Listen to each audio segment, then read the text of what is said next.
Is anyone even working at Apple anymore? We waited more than 3 years for an update to the iPad mini, and this one feels like it could have been done in a single night by a single engineer. In fact, on the back of the box, it even just says iPad mini A17 Pro. And they didn't even give us a new wallpaper. I mean, you had 3 years and you couldn't even just AI generate a new wallpaper? Good grief. From everything I've seen, this blue is not that good. Oh, that's not that good. What were they thinking? This is terrible. This looks like the same shade of blue they used on the 4th gen iPad Air in 2020, and I hated that color. We don't get any stickers anymore. That's pretty sad. And we get our charger in the box, and that's about it. Now, the iPad mini has a bit of a cult following, and people were absolutely stoked for this new model to come out. And I think a lot of those people were really disappointed when they found out just what has changed. This new iPad mini is a parts bin special made by a company too lazy to try anything that would hit the bottom line. They took an existing platform, spray painted it some newish colors, and put a previous gen chip in it. A chip that was likely overflowing at the factories now that the production run for the iPhone 15 Pro has ended. So swap that bad boy in here and use the allure of Apple Intelligence to cover for the fact that this iPad is nothing more than a chip swap after more than 3 years. But honestly, it's not that surprising. As much as Apple has made some real improvements and introduced new technologies such as tandem OLED over the past few years, it seems like they're no longer able to walk and chew gum at the same time. When they focus on developing the new M4 iPad Pro, you get 3 years of neglect for the iPad mini, and when they do finally chip swap the iPad Air, they arbitrarily call it an 11-inch, even though it's the same 10.9-inch screen panel that they were previously using, just to make it sound newer. And that basic recipe applies to this iPad mini as well. A chip swap brings us up to A17 Pro with 8 GB of RAM. We also get twice the standard storage, now 128 GB. Beyond that, we get support for the new Apple Pencil Pro and a few minor updates that bring the iPad mini up to spec, including Bluetooth 5.3, Wi-Fi 6E, USB-C 3.1 Gen 2 with 10 GB per second data transfer, which is double the previous model, and Apple Pencil hover support. I know for a fact that most of you watching this were underwhelmed. After waiting 3 years, you probably expected at the very least they would fix the jelly scrolling issue that plagued the previous generation iPad mini.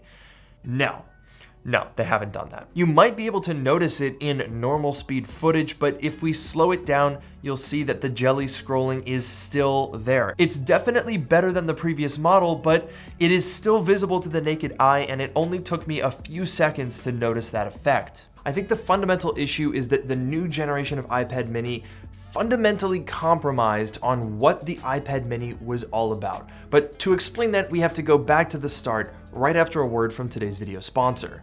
Today's video is sponsored by Basis. Their new Pico Go chargers are your ultra-portable, ultra-reliable companion. With an impressive 45 watts of power packed into this tiny package, Pico Go can supercharge the iPhone 16 lineup in no time. And it uses a premium PI chip from the same manufacturer as the iPhone. Plus, its tiny compact design means it fits easily into crowded power strips. And for maximum portability, you can combine with their retractable 100-watt charging cord. With simple one-handed motion, you can set the cord to the exact right length and easily store it with no tangles. Plus, when you're on the go, Pico Go 2-in-1 wireless charger makes a great addition. The first charger that can fast charge a phone and a laptop at the same time. An adjustable stand with Qi 2 supports 15 watts of power to your phone, while a retractable USB cable delivers 67 watts of power to your MacBook. These accessories are a must-have, so to learn more, check out the link in the description below. A big thanks to Basis for sponsoring, and now let's get back to the video.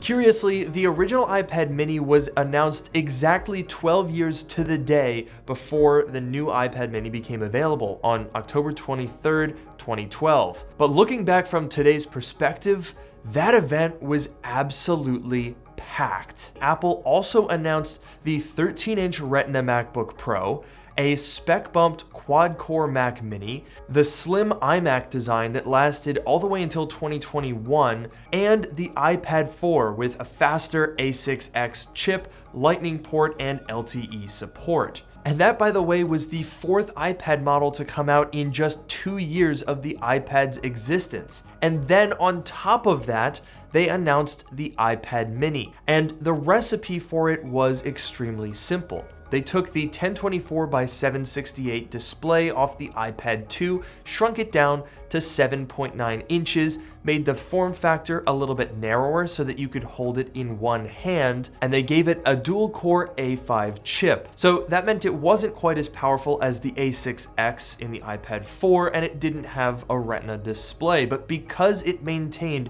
the same resolution as the iPad 2, everything worked exactly as normal. There was no need to adjust the scaling. And that's a big issue on the current iPad.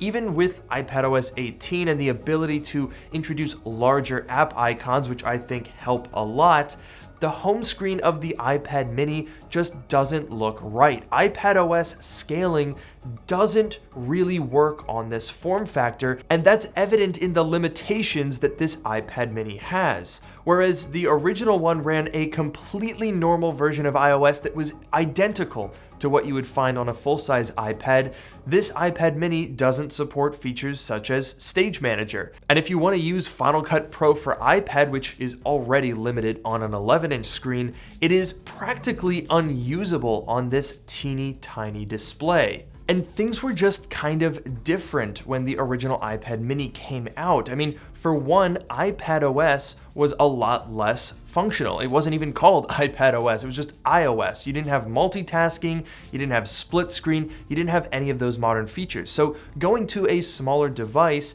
didn't mean that you were sacrificing very much.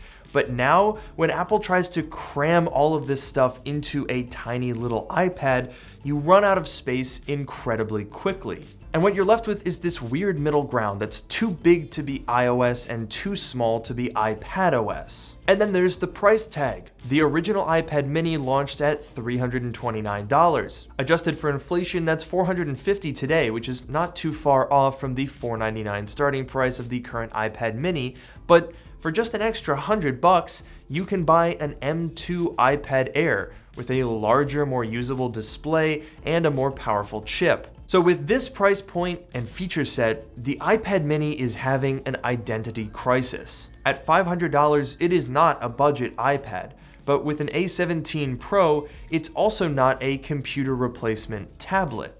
Is this a giant phone? A tiny tablet? A content consumption device? A note-taking device? I mean, I guess it could be any one of those, but it also doesn't feel particularly good at any of them. I've seen comments on Twitter and Reddit saying, hey, why can't we just get an iPad mini Pro? Why can't we just put an M2 chip in this thing? Then we could have faster external storage and plug into external monitors if we need more screen space. Why can't we get a higher refresh rate or an OLED display with slightly larger screen real estate and thinner bezels? The iPad mini feels aimless, upgrading for the sake of upgrading with no real direction. It gives users more, but it's not sure what it's more of. But the bigger problem is, I don't really know what Apple needs to do to fix the iPad. Clearly, whatever they're doing is not working. If you go back and look at iPad sales figures, they peaked in 2013, right after the original iPad mini came out. That's also the year that the iPad Air was introduced. But keep in mind, there were only 2 models of iPad available at a time. Nowadays, we have the base model iPad, the iPad mini, the iPad Air in 2 sizes, and the iPad Pro in 2 sizes. And Apple is still not matching their sales figures from 11 years ago. And look, I want the iPad mini to succeed. I love the idea of a small form factor and useful tablet. In fact, the original iPad mini was one of the first Apple products that I ever bought, and I absolutely loved that thing. The problem is, as the iPad mini is now, the recipe doesn't work. And the thing is, I don't think Apple really cares to fix it. They've had 3 years and they couldn't even get rid of the jelly scrolling issue that they denied in the first place.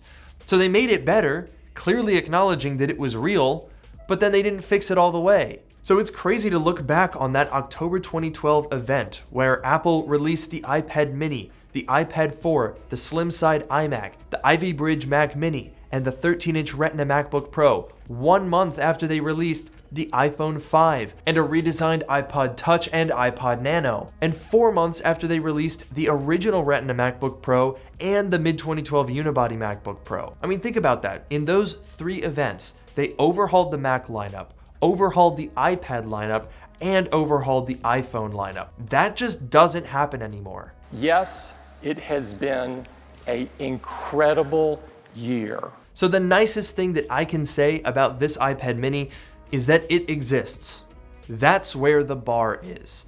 And it just feels like Apple is being straight up lazy. They have so many employees. How does it take you 3 years to make this update? You couldn't be bothered to give it any more effort than this? Come on. I just feel like time and time again, Apple is doing the bare minimum. And frankly, I'm getting sick of it. So do I think you should buy this iPad mini? No, I really honestly don't. If you have the existing iPad mini, the only reason you should upgrade is if you absolutely hate the jelly scrolling issue and you're willing to spend a couple $100 to make it slightly less noticeable, not even eliminated.